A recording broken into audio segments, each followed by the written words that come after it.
أسعد الله صباحكم بكل خير مشاهدينا الكرام أينما كنتم.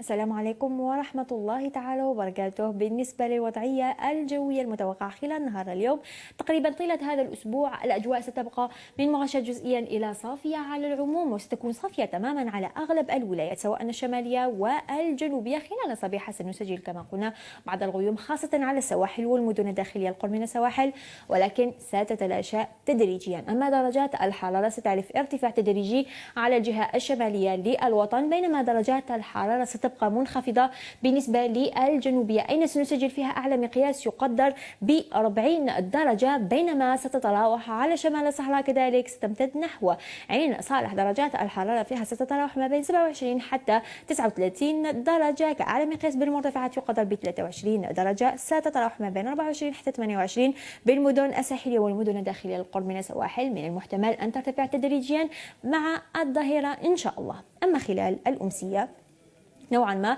درجات أو أقول حالة الطقس ستبقى نفسها غائمة جزئيا بدون فعالية على المدن الساحلية للوطن كذلك الجهة الجنوبية، ولكن على أغلب الولايات سواء الشمالية والجنوبية ستبقى فيها حالة الطقس صافية على العموم. درجات الحرارة كما قلنا على المرتفعات والمدن الداخلية القرب من السواحل ستبقى منخفضة أين سنسجل فيها أدنى مقياس يقدر ب7 درجات ما بين بتنا وخمشلة، 10 درجات فقط بالمرتفعات الوسطى والغربية الوطن. أما على المدن الساحلية والمدن الداخلية القرب من السواحل تتراوح فيها ما بين 10 درجات إلى 14 درجة. نسبة الرطوبة إن شاء الله ستعرف تراجع لا تفوق عن 63% بالنسبة للمدن الساحلية.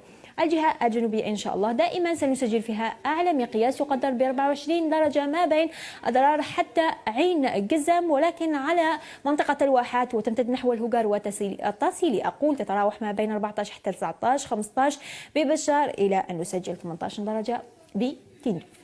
البحر سيبقى هادئ على السواحل الشرقية للوطن، سرعة الرياح فيها لا تفوق 20 كيلومتر في الساعة، بينما سيبقى قليل الاضطراب إلى هادئ خاصة مع الظهيرة إن شاء الله على السواحل الوسطى والغربية. سرعة الرياح فيها ستتراوح ما بين 20 حتى 25 كيلومتر في الساعة، ولكن اتجاه الرياح سيبقى دائما في اتجاه واحد، ستكون تحت تيارات شمالية شرقية. بالملاحة والصيد البحري وصلنا إلى نهاية النشرة الجوية لنهار اليوم، نختمها دائما بالمعلومات الفلكية لشروق وغروب الشمس.